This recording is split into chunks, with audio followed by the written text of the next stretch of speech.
नमस्कार। ये डिबेट अक्सर चलती है कि direct stocks versus mutual fund. काफ़ी इन्वेस्टर बोलते हैं कि डायरेक्ट स्टॉक्स में हमारा पैसा ज़्यादा बनता है, म्यूचुअल फंड तो बहुत स्लो है, रिटर्न नहीं छूटता उनके अंदर, डायरेक्ट स्टॉक्स में हमको मल्टी बैगर्स मिलते हैं। ये सब हम बार बार सुनते आए हैं। तो मेरा पहला सवाल ये है कि मल्टी बैगर किस तरह के चाहिए आपको? आपको कितने गुना अपनी वेल्थ बढ़ानी है?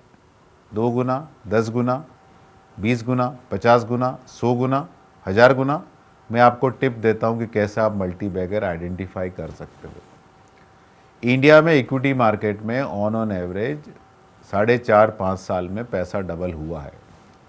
तो आपके पास पैसा है, आपने म्यूचुअल फंड में डाला तो 5 साल बाद डबल हो गया, 10 साल बाद 4 गुना हो गया, 15 साल बाद 8 गुना हो गया, 20 साल बाद 16 गुना हो गया, 25 साल बाद 32 टाइम्स हो गया, 30 साल बाद 64 टाइम हो गया, 35 साल 128 टाइम हो गया, 40 साल 256 टाइम हो गया, 45 ईयर्स 512 बार हो गया और 50 साल की पीरियड में 1000 टाइम हुआ है। एक्टिवली मैनेज फंड का ट्रैक रिकॉर्ड इससे भी बहुत ज़्यादा है। अभी हम आते हैं डायरेक्ट स्टॉक्स पे।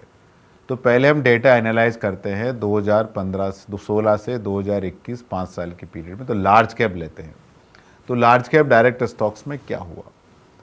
Out of total large cap 100 stock 74 stocks ने 12% कंपाउंडेड रिटर्न दिया। मतलब 74 ने 12% कंपाउंडेड रिटर्न दिया है। 25 स्टॉक ने बिल्कुल रिटर्न नहीं दिया है और एक स्टॉक का रिटर्न 21% नेगेटिव आया है। उसके अगेंस्ट में लार्ज कैप म्यूचुअल फंड का परफॉर्मेंस क्या है? Worst large cap mutual fund ने 11% रिटर्न दिया। मतलब लार्ज कैप स्टॉक्स के बराबर रिटर्न दिया वर्स्ट लार्ज कैप फंड ने। एवरेज लार्ज कैप फंड ने 16% रिटर्न दिया कंपाउंडेड पिछले 5 साल का और बेस्ट लार्ज कैप फंड ने 20% कंपाउंडेड रिटर्न दिया है। ये तो खाली हम बात कर रहे हैं फ्रंट लाइन स्टॉक्स की। अब हम आते हैं मिड कैप स्टॉक्स में।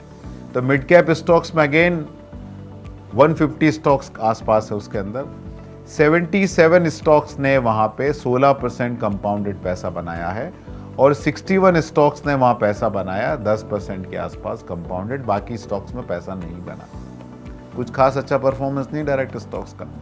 उसके कंपैरिजन में वर्स्ट मिड कैप फंड ने 2016 से 2021 के बीच में 13% कंपाउंडेड रिटर्न दिया है।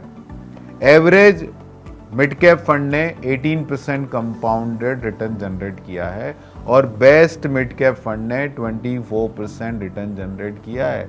तो मल्टी बैगर मिलना कोई मुश्किल काम नहीं है, बट कंपाउंड करना wealth over a longer period of time बहुत मुश्किल काम है। अभी हम आते हैं स्मॉल कैप की तरफ। टोटल 2680 स्मॉल कम मिनी कंपनियां इंडिया में है 2016 में। लोग बोलते हैं कि मल्टी बैगर हमको वहां मिलते हैं। तो 2680 कंपनीज है, out of which only one company deliver 93% compounded return for a 5 years period. 20 कंपनियों का रिटर्न 46% कंपाउंडेड आया। मतलब 2680 कंपनी में खाली 21 कंपनियों का रिटर्न ये है। बाकी 2659 जो कंपनीज है उनका कंपाउंडेड पैसा 2% पे ग्रो हुआ है।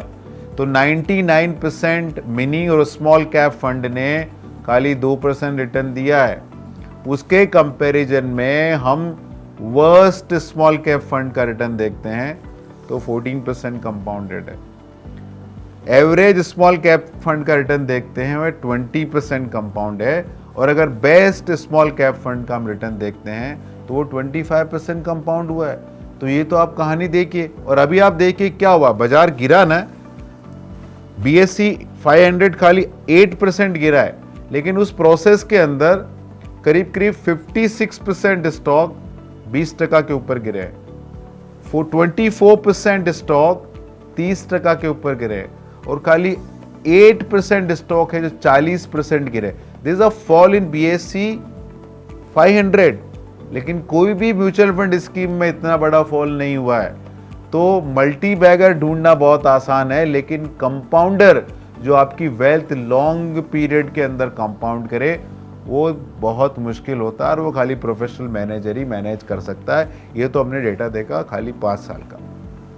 थोड़ा लॉन्ग टर्म जाते हैं, तो अब लॉन्ग टर्म डेटा देखते हैं। तो मिंट में एक बहुत इंटरेस्टिंग आर्टिकल आया था।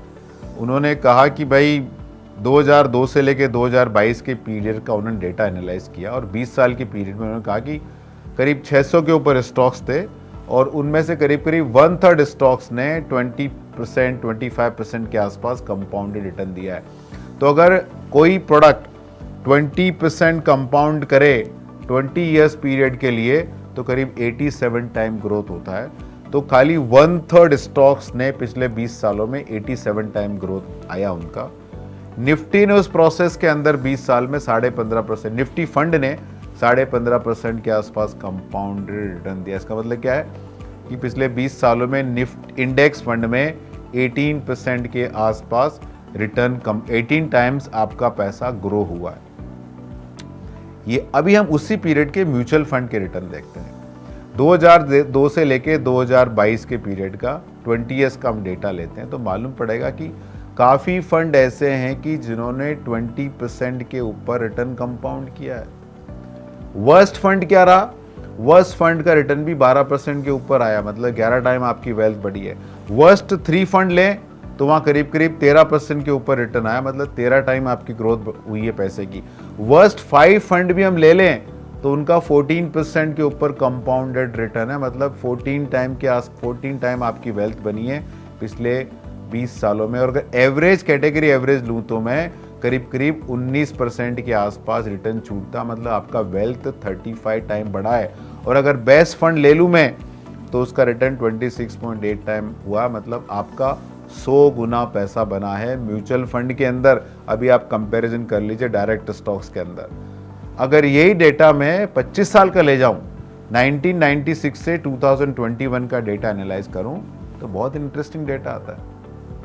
पिछले 25 सालों में worst equity fund has delivered 12% compounded return, मतलब आपका पैसा 17 टाइम बढ़ा है। Worst 3 fund has compounded your wealth around 13%, मतलब आपका पैसा 20 टाइम बढ़ा है। वर्स्ट 5 फंड आपका रिटर्न कंपाउंड हुआ है 13.66% से 25 साल के पीरियड में, मतलब वर्स्ट 5 फंड भी आपने चूज किए ना, तो 25 सालों में 26 गुना आपका पैसा बना है। Average of all fund returns are close to 19%, मतलब 25 सालों में 74 टाइम आपका पैसा बना है। और बेस्ट फंड जो कि HDFC टैक्स सेवर फंड है, उसका 25 साल का ट्रैक रिकॉर्ड है 25.80% ग्रोथ, मतलब 300 टाइम के आसपास आपका पैसे का ग्रोथ हुआ है। तो जो हम डेटा देखते हैं, तो आपको ये डेटा देखना जरूरी है कि म्यूचुअल फंड में लॉन्ग टर्म में कितना बड़ा पैसा बनता है। एक्टिवली मैनेज म्यूचुअल फंड ने इंडिया में अमेजिंग परफॉर्मेंस दिया है। तो आप कंसिस्टेंट कंपाउंडर पे ध्यान दीजिए। आप ये ध्यान दीजिए कि परमानेंट लॉस ऑफ कैपिटल नहीं हो। अभी हमने देखा कि रिसेंट पास्ट में because of lockdown, adoption of IT, काफ़ी नए जनरेशन के इन्वेस्टर आए हैं, काफ़ी डीमैट के अकाउंट खुल रहे हैं। और जो यंगस्टर, उनको लगता है कि पैसा बनाना बहुत आसान है, अपना ऐप पे चले गए, ट्रेड किया, पैसा बना। राइजिंग बुल मार्केट में आपको बहुत अपॉर्चुनिटी मिल जाती है, पैसा बन भी जाता है, लेकिन जिस तरह से पैसा बनता है ना, वैसा ही पैसा निकल भी जाता है। डायरेक्ट स्टॉक्स आइडेंटिफाई करके उसमें इन्वेस्ट करना इज़ लाइक कोई क्रिकेट में अच्छा शॉट खेलना है। आपने चौका मार दिया, छक्का मार दिया, बहुत अच्छा लगता है, लेकिन great inning is very difficult to get created. अच्छा शॉट हर कोई खेल सकता है, लेकिन आप गेम अच्छे शॉट से नहीं जीतते हो, आप गेम अच्छी इनिंग से जीतते हो।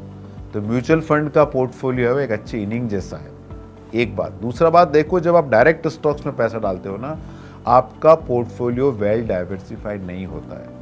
आपके पास 5, 7, 10, 15 स्टॉक्स हो सकते हैं, लेकिन 1-2 स्टॉक का वेटेज बहुत ज़्यादा होता है। दूसरा, आप सेक्टरल डिवर्सिफिकेशन नहीं होता आपका। आप इन्वेरिएबली 1 या 2 या 3 सेक्टर के अंदर ही पैसा डालते हैं, तो आपका प्रॉपर डिवर्सिफिकेशन नहीं हो पाता। और तीसरा, आपको बहुत ही इंटरेस्टिंग चैलेंज मैं आपको देता हूँ। कोई भी मुझे डायरेक्ट स्टॉक्स का 5 से 10 साल का पोर्टफोलियो लाके दिखा दे और वो दिखा दे कि वो पोर्टफोलियो एक्टिवली मैनेज कर रहे हैं वो, और वो portfolio actively manage mutual fund category average को बीट किया है। मैं पिछले 5, 10, 15, 20 सालों से ढूंढ रहा हूँ। लोग सोशल मीडिया पे सब जगह आके बातें करते हैं कि मल्टी बैगर, ये मल्टी बैगर, वो मल्टी बैगर। भाई तुम्हारा पोर्टफोलियो दिखा दो, मालूम पड़ जाएगा। आप एज ए इन्वेस्टर एक सिंपल चीज कर सकते हो। आप जिस दिन स्टॉक ब्रोकर को पैसा दिए उस दिन म्यूचुअल फंड के 5 फंड, कोई भी 5 फंड ले लो, उनका एनआईवी मार्क कर लो, और जिस दिन आपको ब्रोकर से पैसा आया या आपने वापस पैसा दिया, वापस पैसा आया, वापस पैसा दिया, उन सारे दिन इन फंड्स के एनआईवी मार्क कर लो। बाय जिस दिन आपने ब्रोकर को पैसा दिया समझ लो कि आपने फंड खरीदे हैं। जिस दिन आपको ब्रोकर से पैसा आया अज्यूम करो कि आपने फंड बेच दिए हैं। अब आपका जो टोटल डायरेक्ट स्टॉक्स का पोर्टफोलियो, इसका वैल्यू देख लो और उसके कंपैरिजन में म्यूचुअल फंड का वैल्यू देख लो। इनवेरिएबली म्यूचुअल फंड का वैल्यू बहुत ज़्यादा होता है, क्योंकि म्यूचुअल फंड के अंदर permanent loss of capital equity mutual fund में नहीं होता है। डायरेक्ट स्टॉक्स के अंदर परमानेंट लॉस ऑफ कैपिटल होता है, होता आया है, होता रहेगा। तो मेरी एडवाइस इन्वेस्टर को है, लॉन्ग टर्म खेलिए, पोर्टफोलियो क्रिएट करिए, म्यूचुअल फंड के द्वारा वेल्थ क्रिएट कीजिए, क्योंकि म्यूचुअल फंड ने अमेजिंग वेल्थ इंडिया में क्रिएट की है, इस बात का ध्यान रखिए। फाइनली ये आपका पैसा है, ये आपका फ्यूचर है, आप डिसाइड करें। हम इस पूरे प्रोसेस में एक बहुत छोटे इनेबलर हैं। धन्यवाद।